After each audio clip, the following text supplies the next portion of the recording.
Hi everyone, this is Indu Manjal. I have created a group called Midlife Sanya. Actually, I'm here to talk about perimenopause. अब ये word ना हमें ये काफी सुनने को मिल रहा है। ऐसा क्या था कि ये पहले वाले जनरेशन इस चीज के बारे में बात ही नहीं करते थे या उनको फील ही नहीं होता था। इसके पीछे भी कुछ रीजंस हैं। सबसे पहले अगर हम बात करते हैं पेरीमेनोपॉज की, तो एक्चुअली होता क्या है।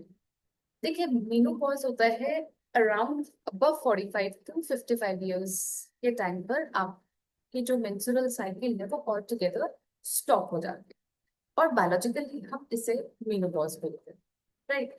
अब मेनोपॉज से पहले का जो टाइम है, अब जरूरी नहीं है, इट्स अ रेंज एक्चुअली, क्योंकि हर इंडिविजुअल डिफरेंट है।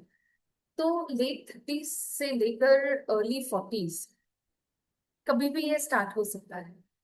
एक्चुअली नेचर का ना एक रूल है, कोई भी चीज स्टार्ट करनी है या स्टॉप करनी है हमारी बॉडी में, तो इट इज अ प्रोसेस, है ना। हम ऑल टुगेदर एक बटन दबाकर स्टार्ट या ऑफ नहीं कर सकते इसको। It's a slow process, so and that is done in a very slow and coordinated manner.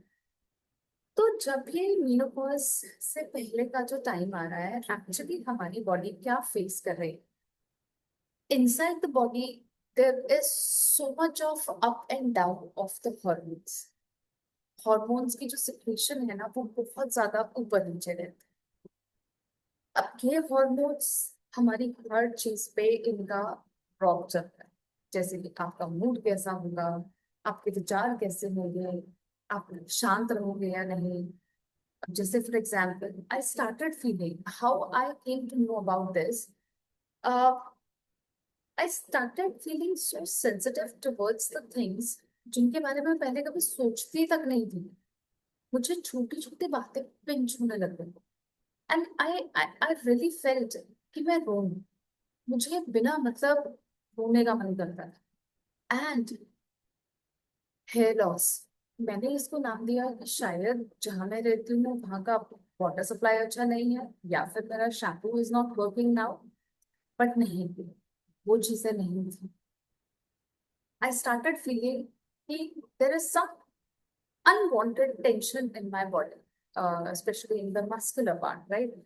So, जब ये फील होने लगा, initially I just ignore that in the way जैसे हम सब करते हैं कि नहीं, ऐसे ही होगा, जस्ट पार्ट ऑफ लाइफ हो जाता है।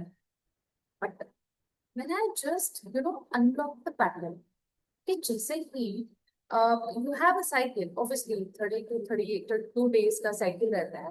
That cycle I just got make out कि कब मुझे चीजें ज्यादा फील होती। That means I could relate that with biology कि हाँ, कुछ ना कुछ यहाँ पे there is some over secretion जिसकी वजह से इट इज हैपनिंग। मेरे मूड स्विंग्स बहुत हो रहे थे। एंड एक टाइम ऐसा आ रहा था कि मुझे इतना नेगेटिव लगता था, किसी की भी स्टेटमेंट, कोई भी बात मुझे पॉजिटिव लगी ही नहीं, मुझे नेगेटिव लगती है। एंड अब मैंने अपने आप को, कि मैंने उस चीज के बारे में एनालिसिस किया, उसको समझा। अब मैं अपने आप को कंट्रोल कर पाती हूँ। क्योंकि होता क्या है कि आप ऐसे नहीं हो। तो जब आप ऐसे नहीं हो and you behave like that, तो बाद में वो गिल्ट फैक्टर बहुत ज्यादा आता है। यार, मैं तो ऐसी थी ही नहीं, भाई आई एम लाइक दिस। तो फिर और डाउट होने लग जाता है अपने आप पे। अब सवाल आता है कि क्या हमसे पहले वाली जनरेशन को ऐसा कुछ नहीं फील होता था, या ये सब आज की नई कोई चीज चली। नहीं, ऐसा कुछ नहीं था। ये प्रोसेस हमेशा से था। लेकिन पहले जो फीमेल्स थी ना, वो ज्वाइंट फैमिलीज में रहती, है ना। देवरानी, जेठानी, ननद, तब सब पास पास होते थे, नेबर्स बहुत क्लोज होते थे। फीमेल्स के ऊपर ये बर्डन नहीं था कि आपने घर से बाहर जाकर काम करना है, राइट। तो they you should talk about these things. एक दूसरे को देख के हिम्मत आ जाती है, जैसे हम, मेरा पर्पस है इस ग्रुप को बनाने का। सेकेंडरी जो स्ट्रेस है इस टाइम पे, क्योंकि जब से वर्किंग कल्चर आया है तब से देखो फीमेल्स का वर्कलोड तो बढ़ा है, बिकॉज हम बाहर जाकर काम कर रहे हैं, लेकिन अभी भी एक्सपेक्टेशन जो है घर के काम की, वो फीमेल्स के ऊपर है। ऑल्दो सब केसेस में नहीं है, मैं ये नहीं कहती कि everybody has got the same shoes, नहीं।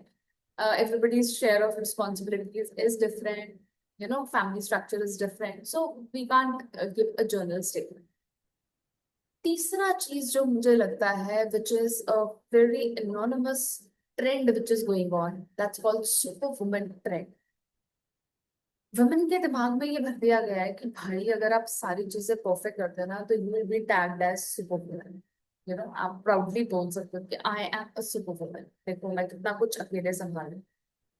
आप अकेले संभाल रहे हो, बट एक फेज ऐसा आता है जब उसका पूरा टैक्स जो है ना वो आपकी बॉडी पे है। राइट?